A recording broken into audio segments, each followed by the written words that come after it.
Okay, this episode has 2 lessons in it. Lesson 1. Never trust your mothers, especially if they are 300-year-old bitches who didn't treat you well in life. Number 2. Do not take things from the father of murder.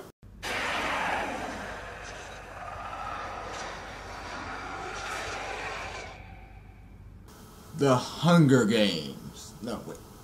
No, it's the Hunter Games. I'm sorry. I don't even know what they named it that. It doesn't even seem like it's an appropriate title. I think it's more like Dingo's Liam Neeson on Metatron. That'd be more. That's a terrible title, but it's more appropriate than the Hunter Games. But I'm getting out of texture. So the Hunter Games is essentially takes place, I think, maybe immediately after the events of The Things We Left Behind, where Claire is now living in a house that Cass is maybe paying for, and someone returns. Curtis Armstrong as Metadouche. I gotta say, Metadouche was good this episode. I never thought I would like seeing him. I mean, that one scene is I'm your dickwad. I was laughing so hard. But overall, this episode was, I guess I'd say adequate at the best, and mediocre at the worst. Because compared to the cliffhanger that The Things We Left Behind gave us, there was a bunch of stuff to be left open. But this episode is just kind of by the numbers. I mean, I love that they're finally focusing 100% on the Mark of Cain. Because, well, let's face it, since, oh my god, who the fuck just texted me? Since Dean was cured, they have not addressed the Mark of Cain directly. But that might be because of the fact that Dean hasn't been honest with anyone about it. But that's all out the fucking window now that Dean massacred some people. So now we're finally focusing on it.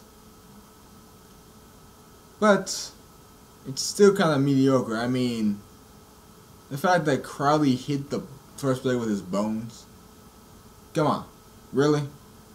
Why would you hide the first blade with your bones? Was someone who, like Dean, on a crazed binge while the Mark of Cain leads him to the first blade, comes in, finds your bones, and all he has to do is, alright, you're dead. Why? But I like how that was a callback to season 6's Bones thing with demons. That was a nice callback. But speaking of Crowley, Renora, she is an evil bitch. She's good at what she does, but I kind of feel like it's a bit forced. I mean, because Crowley is smart. He's one of the smartest characters on the show. I don't think he should be able to be tricked by his mother, especially since he distrusts the girl completely. It doesn't make sense why he would be so easily fooled. Though maybe that could be attributed to his changes from drinking human blood. I don't know. Maybe it'll come out and play. But all I know is that if Crowley dies, the Renora's scamming that are so obvious that he shouldn't be fooled by her, or should at least give us some clue that he knows what she's talking about, not that he knows what's going on, then I'm gonna be pissed. Again. Nick, how many times is that, Mark? Only 2? Wow. Anyway. So, there's this one line made by Metatron during the torturing scene that no one knows about.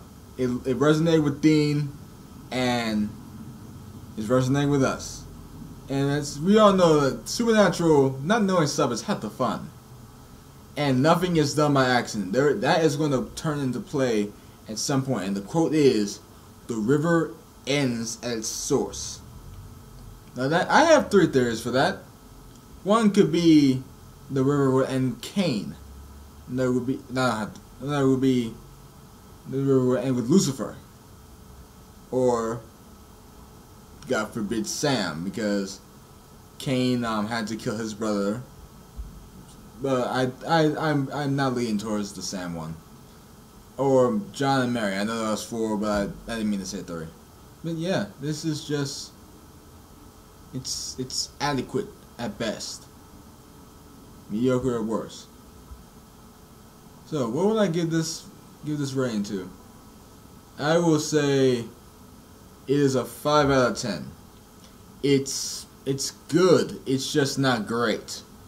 It's not like Road Trip, where the stakes are high and we know that if Sam isn't going to say, I will be lost. This one is just like, I just gotta get this mark out of my hand, and there's pretty much they're not really in a new place. I mean, Dean figures out he can take back the Mark of Cain's influence on him. But other than that, it's not really anything new.